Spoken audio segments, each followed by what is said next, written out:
And good morning for the first time in about a month. My name is Steve Pugh. I do something called actually this isn't the Growth Strategy podcast. This is the Friday morning kind of live stream. You can tell I've just kind of come back from holiday. Every Friday morning I do a bit of a live stream where I talk about business strategy concepts, and we do lots of different stuff which is interactive. It's genuinely 8:59 here in the UK. My name's Steve Pugh. I'm a chartered mechanical engineer. I'm based in the northeast of England. People pay me and hire me to help grow and turn around their companies. And for the past kind of 10, 15 years, that's exactly what I've done, all the way from small independent businesses up to PLC kind of floated stock market listed companies. I launched a business course called the Roadmap Mba, which looks a little bit something like this, in February last year. It's now in 30 different countries, which is pretty cool. And what we aim to do is teach real world business skills to help you grow your business or career in a very easy, practical, no nonsense kind of manner. And what we've really spent a lot of time doing is looking at the existing market. Who does what do universities offer? What can you get on YouTube? What does Udemy do? All of that kind of good stuff. But then kind of really refine it down based on real world practical experience. What do I actually think works? What doesn't work? Then also the main concept of if you can really kind of explain something in one page instead of 400 pages in a book. We've all seen it in the past where someone launches a business book. It's quite an interesting concept, but it didn't need to be 200 pages. It could have been 2. So what I really try and do is take all that good stuff, distill it down, make it super simple and easy to read. So the whole point is that you can learn in 2 minutes or 2 hours. And then as part of that as well, some people like to read. I do. That's how I kind of learn stuff quite well. But some people hate that. So we do podcasts, we do live streams, do lots of different stuff. And the whole point of the live stream every Friday morning is to talk about stuff which is relevant, which has happened this week, but then also to genuinely answer questions. So no matter when you kind of see this, you can drop a message in the comments and I'll either answer it now live. So please say hello. It should pop up on the screen. But if not, that's fine. You can still drop me a message, or you can send me any questions to questions@roadmapmba.com. As a startup, our mission is to make business education accessible. But the way that we're really looking to do that is to make business education accessible to 5 billion people. And the reason why for me that's important is because the mentality and the mindset to do something for just rich people in the UK, Europe and America is completely different to if you're genuinely trying to make something which is accessible to people in India, Indonesia, Africa, and basically all over the world. And that's what we're doing. That's what we're trying to do. So my name's Steve. Please get in touch. Good morning, Simon. As always, it's a real kind of pleasure. And the other thing which I'm trying for the first time this morning, I'm not entirely sure it's working, but I will just check, is that if you're probably watching this on Facebook, LinkedIn, YouTube, and a lot of the kind of normal channels, but I'm actually trying to broadcast live to Instagram for the first time. And because, if many of you know, I do all of this myself. I don't have a team. I don't have a producer sat there. The only way I can kind of check to see if it's working is to actually kind of log on to my phone and see if it's working. But the reason why it's quite interesting, is it? Yes, it is. Look at that. Fabulous. The reason why that's interesting is because, well, it might not be interesting to you, but it's interesting to me. When I broadcast normally, I have it's an iMac, and I run it in landscape. So you see all the graphics, the time, the clicker, that kind of thing, but it's meant for a wide screen, like a television. When you broadcast to Instagram, it doesn't like that, and plus you wouldn't be able to see anything. So I have a completely separate machine with a completely separate streaming platform in like a vertical orientation, and the idea is that we're just trying to create it for a whole new audience, but to do it at the same time live, and didn't know if it was working. Hi Jimmy, is a whole new thing for me. So one of the things I love to kind of talk about, and again I love it if people kind of get in touch, is that nobody's business or career was built on one thing one day just magically. It's hundreds of little tiny steps and improvements that actually build over time. That my big one, which I worked on from the end of last week to kind of now, actually no, tell a lie, it was just the last few days, is the whole Instagram portrait thing. But now that I've done it, I know for future weeks it's kind of in the bag, and that's just a little improvement that over time will hopefully build. But Jimmy, Simon, I know where you're based, but Jimmy, I'd love to know where in the world you're kind of based as well. So what I tend to do is talk about some stuff from the week, which is hopefully interesting, tell you about some stuff which is coming up, and then I talk about different kind of concepts and stuff All of them get clipped up to go onto YouTube. So if you search for Steve Pugh Roadmap MBA, all of the stuff I ever talk about goes onto there. And again, it's picking stuff which I hope is relevant and interesting. The 3 topics this week, one is feedback and learning from my trip to California. So I was in San Francisco and LA over the past 2 weeks. I got back on, well, this time last week. And actually I was there to investigate actually for a business such as mine. Is it the right place to do? Is it good? Is it bad? So I'm going to talk about that and, you know, genuinely just what I found, and hopefully it might be interesting if anyone is looking at that. I'm going to do a thing about the 2 different phases of business, that every business, doesn't matter how big you are, be it even like a Google or an Amazon, or down to a brand new freelancer, there's 2 different phases of business. And I'm going to talk about that and almost how not to get distracted too much with the wrong one, if that makes sense. I'm going to do that. And then likewise, bit of a morbid topic, but it's really super important to kind of talk about, especially in my kind of position when I talk to people about stuff, is how to plan for a recession. And don't worry, this isn't all negative stuff. It's just diligent quality stuff that every business should do every so often anyway. And what we're essentially doing is just sharing the knowledge. It's something to think about, you know, in terms of for you to consider.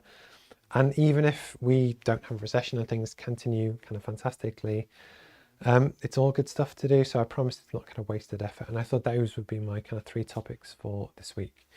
I also like to talk about, you know, stuff that I've kind of done. So yeah, I was away, and actually it was quite nice to have a holiday. It was my first break in 2.5 years. We were meant to go to Norway just before COVID hit, and actually I haven't been away since. And I think it's really important to just take time to switch off and actually give yourself some rest. I think it's super important to do. It is something I need to get better at, but actually it was really kind of valuable to do. Because of that, we've had a break on the Roadmap classroom sessions. So normally we would do 4 live sessions a week, which anyone can join, which are Tuesday 3 p.m, Tuesday 8 p.m, Thursday 7 a.m, these are UK times, and midday Friday, so 12 p.m. Friday.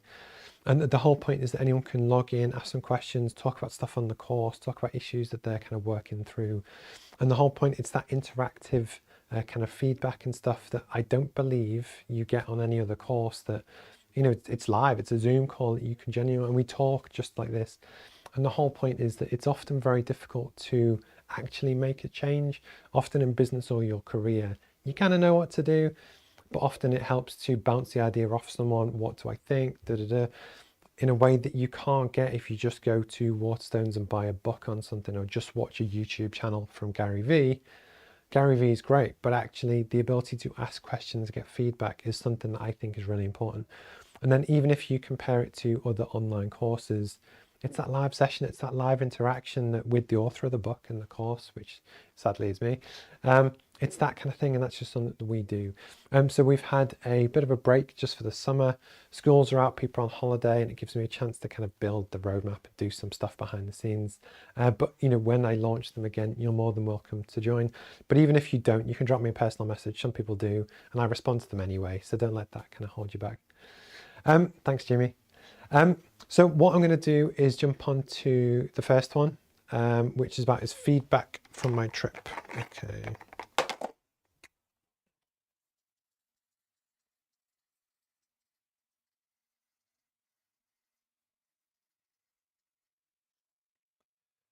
So for anyone that doesn't know this, or if they discover this on YouTube, so I have a UK-based startup called the Roadmap Mba. We've been going for a year and a bit now, and basically it takes 2 forms. One is a physical textbook, which looks a little bit something like this.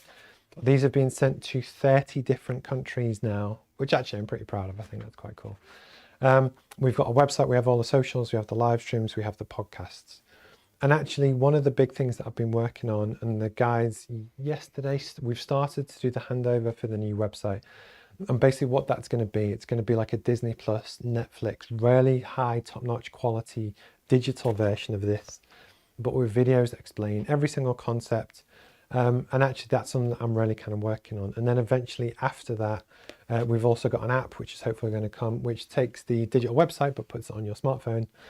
because I think it's 86% of the world's population have a smartphone. That historically, when you launch a business, you always have something called a minimum viable product, which is basically how do you test the concept for what you want to do, improve it, learn from customers, get feedback and improve. Version 1 was actually very similar to this. It was a physical book, but I wanted to get feedback on learners. What did they think? How did I phrase questions better? That kind of thing. This, what I'm holding now, is version 2, which is the iteration of that with the whole new brand and stuff, which actually I am super proud of. Version 3 will be updated for all the digital stuff. And actually, when I start to do that, I'm going to start doing a much bigger push, because I knew I had something, much bigger kind of coming. I actually haven't been doing a sales push, but that's a conscious decision. I want to get it as good as possible. And that's kind of rolling through. But any business should really start to look at actually longer term stuff. Where do you want to be in 2 years, 5 years, 10 years is a bit far, I'll be honest. And one of the big things for me is that the biggest business education market in the world is the US. So with us, obviously our plan is to try and bring free business education to the world. And what I wanted to do was go investigate the market, get a feel for the culture, the background, what is it like, what is the background, what's the finance industry like, what's Silicon Valley like, etc. And you can only really do that on the ground. There's so much stuff that you can see online, but the problem is, like all social media, you only ever see what people want you to see, which isn't very useful, because as an entrepreneur or anyone in your kind of career, the whole point is to actually kind of make your own decisions on stuff. And basically we decided to link the trip with a holiday, because why not? And it was just one of those things that I wanted to kind of talk about. So I've picked 1, 2, 3, 4, 5, 6 topics from the trip, which I'm going to kind of elaborate on. It might be interesting for you or your startup or your business, or it might not, but it's just part of my journey that I love to kind of share. So the first one of the most important ones is inspiration. I put a post up one day when I was in San Francisco, and we were walking around, my wife and I, just the city and all the different districts and that kind of thing. And we came across the LinkedIn head office, and I just thought it was really cool. So I put a post up, it got 150 odd likes. And actually what was really fascinating is that based in the northeast of England, we have tech companies here, but it's a whole different league. It's arguably like the Premier League of tech in California. And just to see those companies and like experience it and be around it and stuff was pretty cool. So yeah, you got people like LinkedIn, Meta, Google, Amazon, that kind of thing. It's just super inspiring. But then likewise, there's a whole tier of, I say, regular startups, and you just see them out and about, and I think it's pretty cool. And one of the big things that any entrepreneur or any business person has to do is you almost need inspiration to kind of keep doing what you're doing. I've seen a few social posts recently of people that started a business and then kind of admit, because it's tougher than you think it is. And you often need that little bit of inspiration just to kind of think, that is the dream, that is what I want to do. And I kind of got that from the trip, and actually I believe that you would as well, should you go. And it was something I wanted to kind of mention. The next one is finance. So one of the biggest decisions that I've had to make in terms of running the roadmap and doing my job is actually, do I go out and raise money from some very nice people who would give you £1 million to then invest in stuff to get you to a certain level of profitability? But basically most startups, there's two routes. Either you bootstrap it, where you earn money, spend it, or you go out, raise finance, and you spend someone else's money, with the idea being that there's a clear goal to aim for. And actually that's the route that you want to go. But in theory, then someone else owns a proportion of your business, they have control, that kind of thing. And one of the things I was very conscious of is that we have some great companies and finance companies and that kind of thing in the northeast of England, which is great. But again, if you genuinely wanted to build a global business, why not work with people that have done it before, the really big guys, the VCs that funded Facebook and that kind of thing? And what was really interesting was that, and this is just personal opinion, from the trip, I think the culture in terms of US business is different to how we act often in the UK or Europe, with the prime example being that in the UK, if you take a hire car or a hotel, you pay a set price, it's £200, you know what you get for that, the end. One of the things that we found in America was actually that if you get a hire car, there's a constant upsell all the time. No matter what you do, there's always the extra thing. And then actually in the terms and conditions, if you're a second late, they bill you for a whole extra day. And it's a more commercial way to run, I guess, just business. And it's a different field that actually, as a Brit, I didn't particularly like it, because I always felt like someone was trying to make money off me all the time. That it didn't feel like it was a two-way transaction of value. As rightly or wrongly, I've never had that feeling in England. But the reason why that's important in terms of finance for a startup is that I believe that same culture would follow through. That if I was to go and borrow £2 million or have someone invest £2 million in the business to really help us grow and accelerate, I believe that the same culture would follow through. That I think, for one, they would put massive pressure on you to get a return as quick as possible. But almost, if you ever slipped up even the tiniest bit within the terms and conditions, I wouldn't be shocked if they took you out of the business. They used everything they could to kind of get you out to make more money. And it's that gut feel on society and how business culture operates. I might be wrong, I might change it, I might learn more. But that was one of my gut feels, that actually, when you look at how everything works, from coffee shops and the extra tips and what they expect, and it's just a different way to do business. And actually, that's just my kind of view on it. But related to finance is also the costs. That at the moment, I know there's a lot of people talking about inflation, and I spoke about it the last live stream I did. But almost everything you would normally pay for in the UK is twice as expensive in America. So even from a can of Coke to a meal to everything. And that doesn't give you great confidence to really run a lean business, which is my kind of thing. And it's just one of those things I wanted to talk to.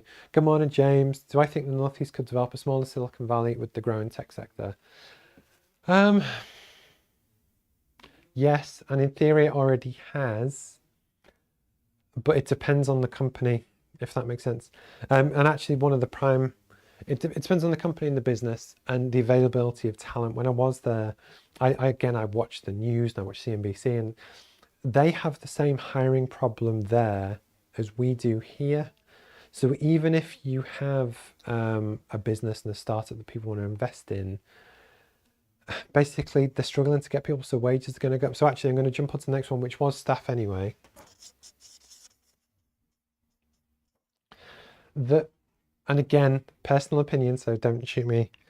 But my wife and I, we actually had lunch one day. It was in San Francisco, and it was a Mexican place.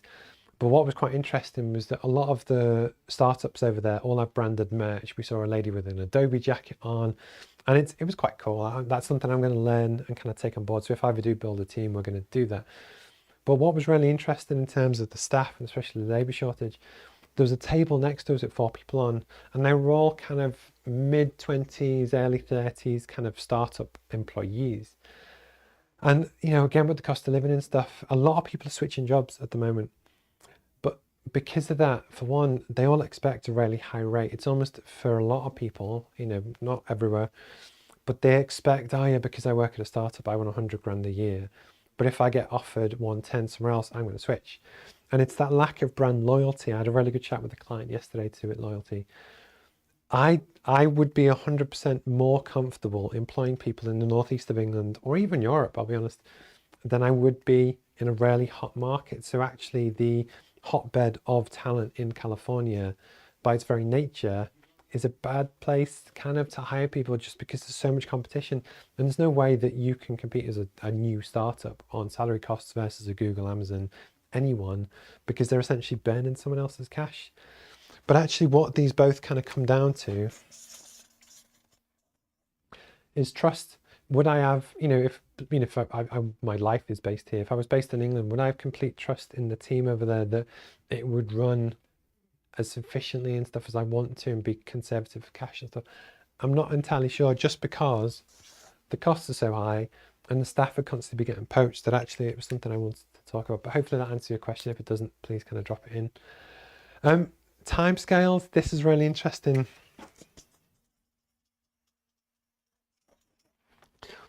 So a major part of my business is this. It's a genuinely live stream. So it's 9:18. I'm based here in England, and actually I'm going to grab my globe.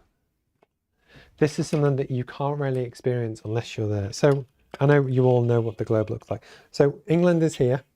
And what's really fascinating, I haven't got my world clock up, but it's 9 a.m. here, which means it's probably 6 or 7 p.m. in Australia, but it's still waking hours.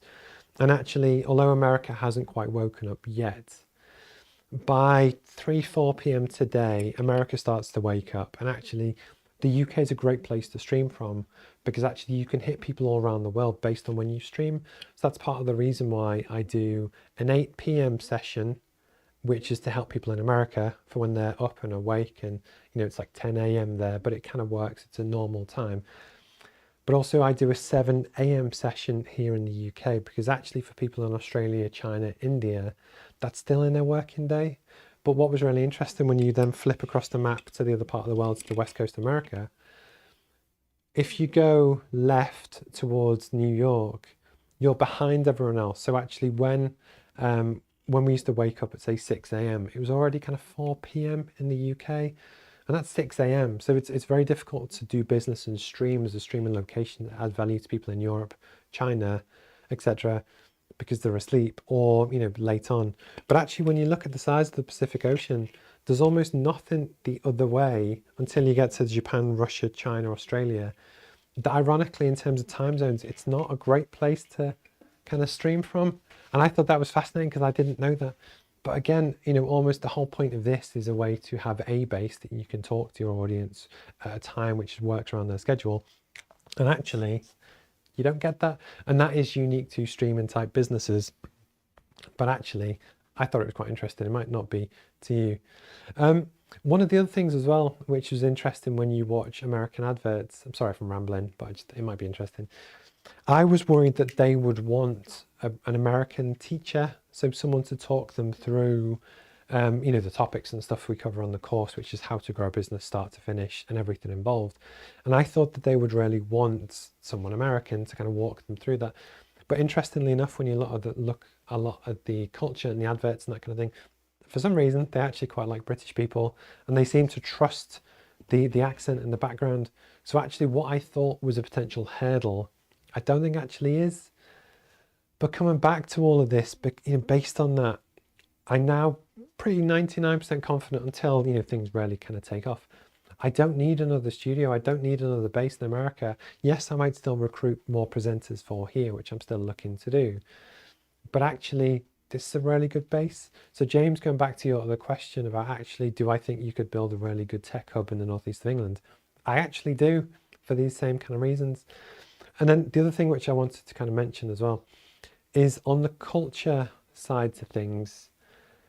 It's really funny that in America, and again, personal opinion, you have people that are very wealthy. So we went to Beverly Hills and you see the nice cars and Gucci and whichever. And you get people that are very poor, up to the point of homelessness. But there's a huge middle class that, especially with the cost of living increasing, are constantly getting squeezed. And everything is so expensive in America that likewise for that middle class of America, the concept of raising money to go to business school to help you grow and launch a business, it's so out of reach, it's so expensive that I think most people, genuinely, I think 95% of people just couldn't afford to do it.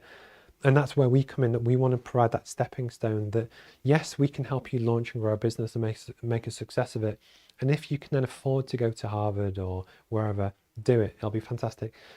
But actually that middle ground of regular people, I think there's a massive need for. And that really kind of cemented, I know the demand is there. But interestingly, again, I speak English, but I don't speak any other languages. But Spanish, again, would be a massive benefit to the course. Both, yes, it is one of the biggest spoken languages in the world, but especially for the American market, you have a huge Mexican, Spanish, Hispanic kind of population that I don't want to exclude. So it might take time, but in summary, it was a really interesting trip. And then the classic thing for any kind of entrepreneur or me to decide is that what do I think will help the mission, if that makes sense. So the mission is to make business education accessible to 5 billion people. There are lots of different ways that you can skin a cat. You can make different decisions. You can raise finance, you can not raise finance, and that kind of thing. The big one for me is the cost. The cost of living was just off the charts. And actually, I'm not convinced that I could get the right team there to do what I want to do. There is the risk of finance in terms of, I think it would just be massively expensive. I am, being honest, expecting a bit of a recession soon. So there's going to be less capital available. But also based on that, the second you kind of do raise external finance, you're kind of beholden to those people, because rightly so, you need to pay them back. But the whole mission to do this for free, yes, we are going to have paid tiers, but I'm worried that the pressure to pay people back and make a commercial return, because that's the whole point of why people would invest, might take it away from the mission. And that's the whole thing of why I go the route I do, which is bootstrapping it, which is 100 times harder, because actually the mission is what's really important to me, and that's what I want to do. So yeah, so that was my trip to America. I'm going to have a quick cup of coffee. If anyone's got any questions, anything, please feel free to get in touch. I do genuinely love it when people kind of reach out. And again, this is part of sharing my journey that, you know, with any business or any organization, you want to try and build trust over time. And it's that classic thing of often, even if people tune in for 5 seconds, you know, you want to still give them a good experience, good sound, good visuals, good whatever.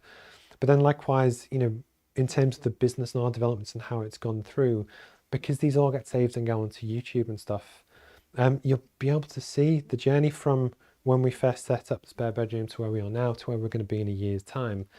That actually it's that classic thing of when, how do I build trust that I know what I'm doing? So I just do it. I think you have far too many kind of consultants and people out there that talk the talk, but they don't actually do it and prove that they know what they're doing. So that's part of the reason why I do this as well. But at 9:24, I'm just going to grab a quick drink and then I'll crack on. There we go.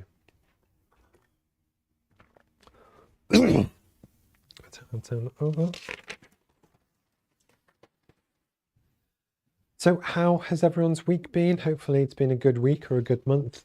Obviously we're now at the end of June, so we're more than halfway through the year, which is crazy, but actually in the grand scheme of things, it's not. I've really kind of changed my viewpoint on business, if that makes sense.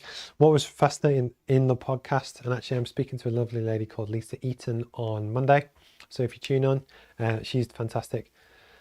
But it was when I spoke to a guy called Matt McGough back in probably about a year and a half ago from a company called Ithaca Films.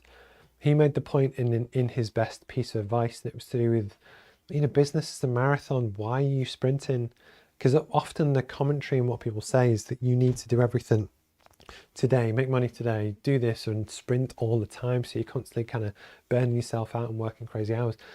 And the truth is you don't. You will make more progress quicker, but actually if you can pace yourself, it is super important to kind of do that. And that's something I've tried to learn. And actually what's interesting, I think I'm now at the phase of the business where I'm profitable, I'm secure, I make money every month, that actually I then get to choose how fast I kind of run or sprint or whatever. But I'm always making progress. But actually it's true that, again, if you're James or you're going to start up, there's different phases of business that you really kind of want to look at. So that's my next one that I wanted to talk about. Okay.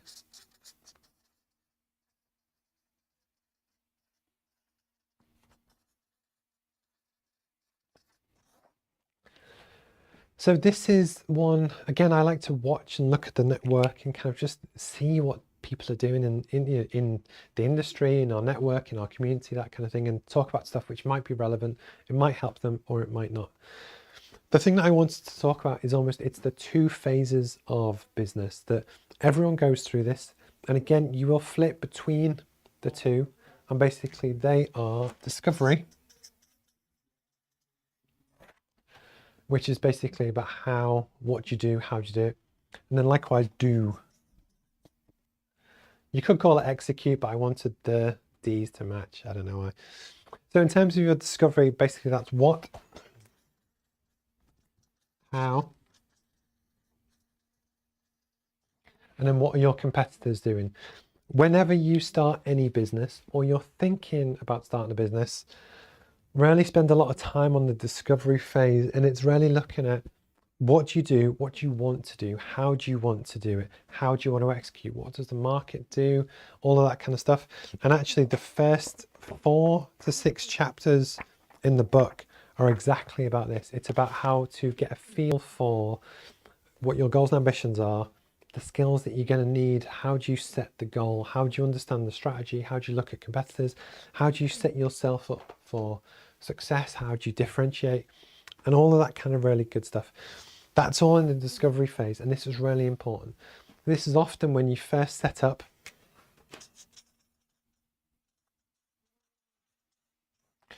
or if your business starts to plateau or lose money, that you actually want to just reevaluate where you are.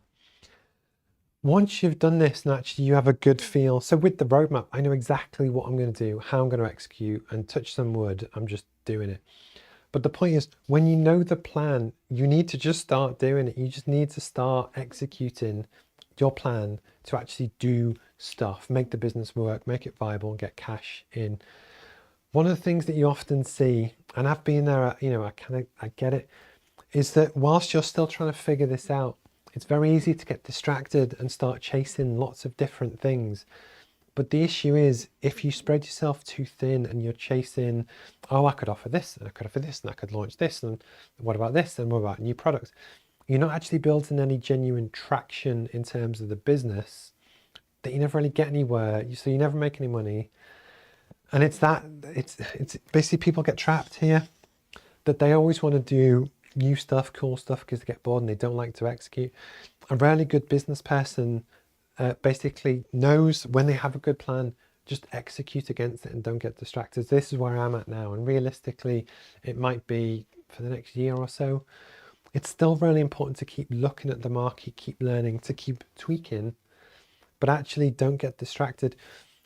One of the issues when people often feel that they're not selling enough or not kind of making as much progress as they think is that they're stuck in the discovery phase. They're constantly looking for some magical bullet that's kind of going to make things better, when often they need to come up with a plan but then actually do it. And it was something I wanted to kind of talk about. But again, the mentality should change over time. So I'm just going to grab a different pen. I'm going to go purple. So when you actually start to execute, when you first launch, I'm going to do a bit of a graph. Almost have the mindset, and I like sports analogies, as if you're going to do a 10K. And basically what you're trying to do, you basically, when any business starts up within the first year, or whatever your runway is of cash before you run out, you need to figure out how do you get across that line as quickly as possible to profitability. That's where you're looking at, where the point where you stop losing money and you're generating cash. When you first start a business, that is super, super important. And the reason why people often go bust or don't make it is they spend too long discovering and not actually running the race. So they're doing too much planning and not actually making any progress, that at some point they kind of run out of cash and that's it. Then you fast forward, so you get to profitability, which is fantastic. Actually, what that then does, it gives you more headroom and more time to really develop the business. Then you can almost, take more time to figure out what do you want to do longer term. And then I'd almost treat it like a marathon, where, you know that if you were going to have to do the London Marathon next year, you would prep, you would take your time when you start the race, you wouldn't rush, you wouldn't just sprint the first 100 meters, then be gone after a mile. You'd take your time, and that's also true in business, that you need to be slow, steady, look after your cash, take your time. And that's really, really important. But all of that is actually part of executing your plan. That if you know your strategic goal and how you sit against competitors and where you want to be, just take your time and slowly work on it. Yes, keep learning, but don't kind of get distracted. And then when you get to a really good point, so almost where I'm now, it's almost the ultra marathon level that, I'm 39 now. It was my birthday last week. This is kind of what I want to do for the next 20 years. And even then I'll only be 59. That actually, realistically, it could be the next 30 years. So, it's that mindset of, I was there when I first set up, that actually I had to do the 10K sprint to kind of make profit and actually kind of turn that corner as quick as I could. For me, it took about 6 months. I think that's quite common, where basically you set up, you start to tell people, this is what I do, you can hire me, etc. And it's to get that regular recurring revenue, which actually makes you stable and profitable, is the most important thing for anyone that starts up in business. But once you get to that point, once you get a little bit more established and people start to find you, if you actually realize that it's what you love doing, it's what you want to do for the rest of time, the mindset can shift as long as you still have to look after your customers and make sure the money comes in. But I now have the kind of 10-year, 30-year mindset with this. That going back to my previous point on finance, because I want to do this for a long time and I want to do it properly, the decisions that I can make, and it's the whole essence of strategy, is to help guide the decisions that you can make, are different. But don't get distracted if you want to launch your own business and constantly just flitting between different things, because actually, unless you start to do the grind, start to put the miles in and start to do those steps to work towards your goal, you're just going to tread water and not go anywhere. And that's often when people give up. So business is hard, business is difficult. With the roadmap, we do give you the complete plan to help you figure out how to do this. But the one bit that nobody else can do for you is to actually execute, to actually have the plan, have your lead actions and start working towards it. If you catch this on YouTube or any other channels, please like and subscribe. I love it if you kind of get in touch. My name's Steve Pugh, and always drop a comment as well, and I'd love to kind of respond as well. Okay. Last but not least,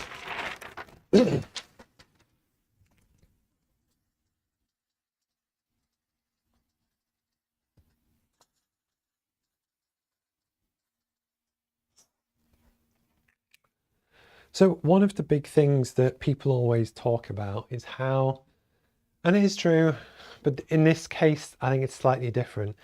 People always talk about how people talk themselves into a recession, where people get scared and they stop spending money, and because they stop spending money, businesses start to fail, and it's just a negative kind of cycle. In 2022, I actually think it's different, because we had COVID, and actually a lot of governments around the world, but particularly in the UK, in the US, started to pump billions of pounds into the economy, which didn't help inflation, which is something that we've kind of seen. That on its own, probably you could have got away with. But what happened? We had COVID, we've got the war in Ukraine, so energy prices have gone through the roof. Again, it doesn't help inflation, but then likewise, we've got supply chain shortages. COVID has caused massive supply chain problems, which again affects businesses. You've got the labor shortage because people can't get the staff to make stuff. And it's almost where we've got this perfect storm that has been brewing for realistically 6 months. At some point, it will land. I think it's going to be in the next 2 months or so, is when it'll be like, poof. But the truth is, regular everyday people, including me and you, will already be feeling the cost at the petrol pump and etc.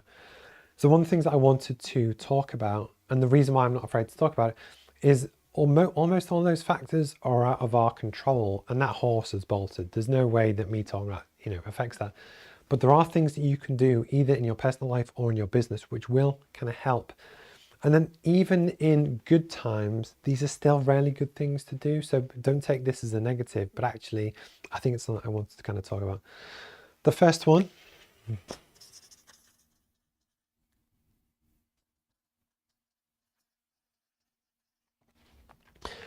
Every business often has some form of overhead. So these are fixed costs which you're kind of tied into, which you have to pay regardless of how much product you sell. So for me, it's this office, it's all my software, it's the computers, it's the streaming stuff. What else do I have? That's about it actually for me, because on purpose, I don't have a team, I don't have any staff for this exact reason. But actually for you, if there's any way you can reduce your fixed costs, it's really valuable. That even could be down to subscriptions, magazine subscriptions. It could be, you name it. You'll know better than I will what you kind of spend money on. The reason is, and the reason why we talk about this, is that should the worst happen and your clients dry up or whatever, if you can reduce your outgoings, it increases the chance of survival for you, if that makes sense.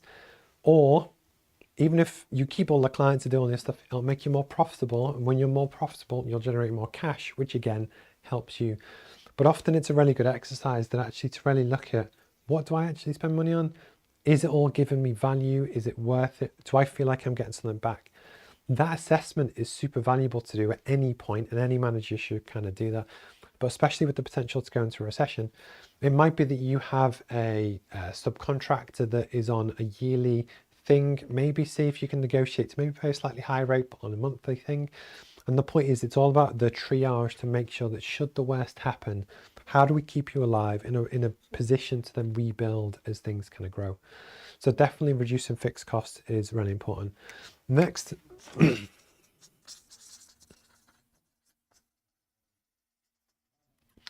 is get closer to customers.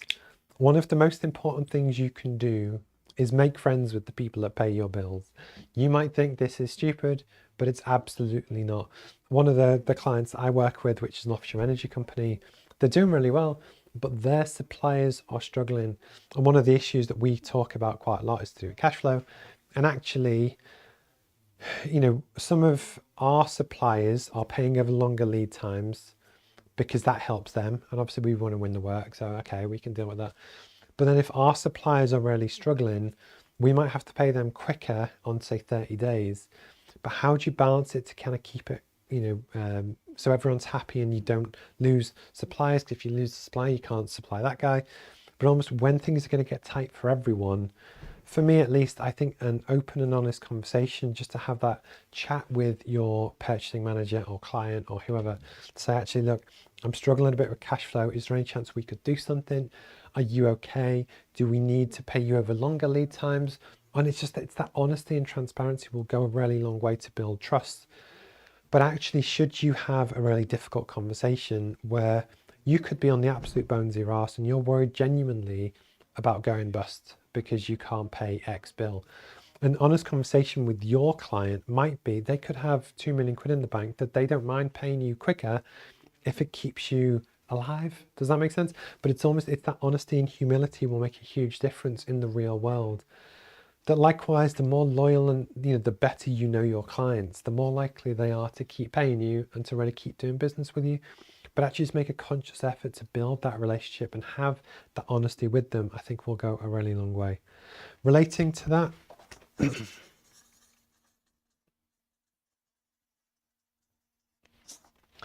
are there any contracts that you can negotiate or renegotiate? It could be to do with your rent as a prime example. One of the things I like to do, especially as I get near the end of the tax year, is pay, say, 6 months up front. And the hope is that if you pay 6 months your rent up front, yes, you need the cash to be able to do that, but you might be able to get a slightly cheaper rate, or vice versa. But the point is, only you will know what your situation is for different stuff. But actually, there's often clever ways, which is a win-win for your, I guess, provider. So in that instance, I'm helping the people that give me this office with their cash flow. And it's that different thing of really looking at what you kind of do, but it's all really kind of worth looking at. But the really important one,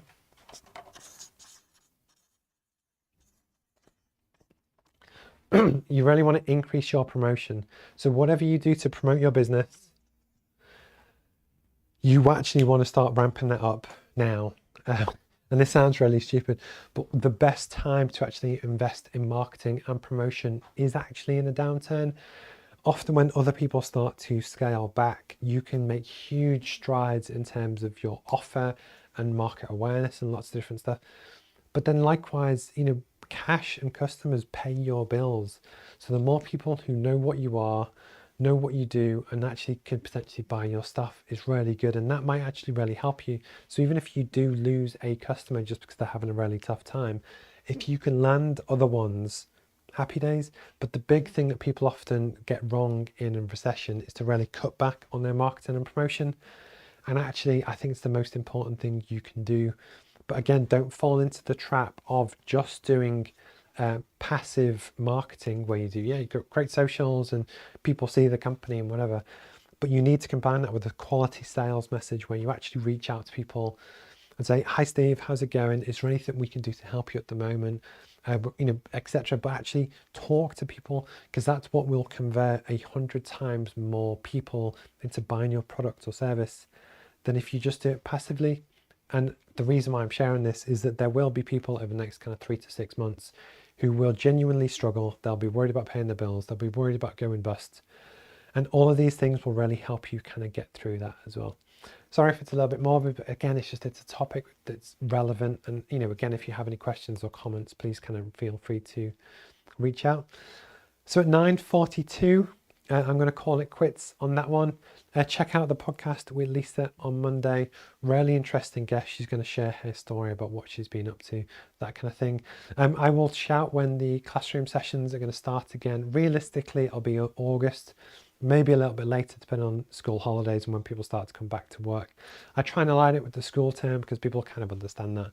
But actually, at any point, you can always drop me a message on LinkedIn or socials or questions at roadmapmba.com. And I'll always answer it if I can as well in a future live stream. Have a wonderful Friday. Have a wonderful weekend. It's just been one of those days. Thank you for your time as always. And if you need anything, please don't hesitate to shout. All right, cheers guys. Thank you. Bye-bye.